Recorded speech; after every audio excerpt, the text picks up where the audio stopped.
This video will support you through the first step of the bereavement process, the notification of death. Don't worry, there are only 3 steps and we'll be here to help you through each one. The quickest and easiest way to notify us is through the death notification service. This can also be used to notify other financial institutions at the same time. The death notification service, also referred to as DNS, can be located online at deathnotificationservice.co.uk. Notifying us through the death notification service is quick and easy. You'll be asked to provide the following details, so please ensure you have these to hand before you start.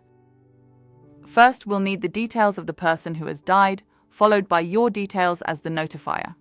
If known, please also provide details of the person dealing with the estate.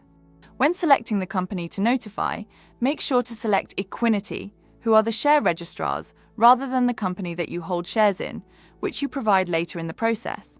If possible, provide the deceased's shareholder reference and account numbers. Alternatively, if you don't have these to hand, confirm the names of the companies in which they held shares. This information will help us to locate all of the correct shareholdings.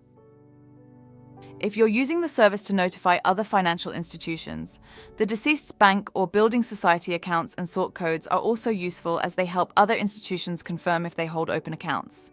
You should receive follow-up communications within 10 working days, and you should contact these companies directly following the initial notification through DNS.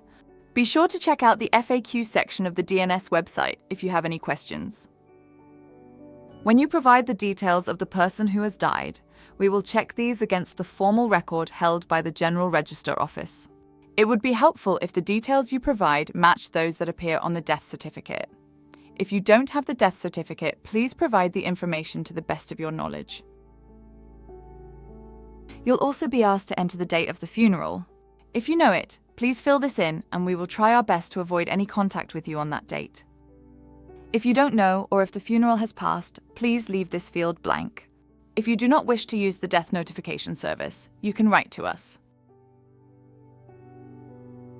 Once notified, we'll update our records, noting the shareholder has died. We'll retain the majority of correspondence as well as any outstanding and future payments, pending the registration of the death with us. Any retained correspondence and payments will be released after Step 2, when the death has been formally registered. And finally, we'll cancel any participation in dividend reinvestment plans or scrip schemes. Let's recap the first step. The easiest way to notify us is through the death notification service. We'll retain any outstanding and any future payments until Step 2, the registration of death has been completed, and we'll also cancel any dividend reinvestment plans such as scrip or drip. Most notifications are processed without query within 5 working days. However, if we require any additional information, we'll get in touch with you. When Step 1 is complete, when ready, you can proceed to Step 2, formal registration of death.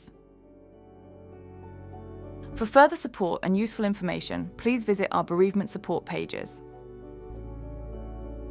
If you require further assistance, we also have a live chat function offering online support.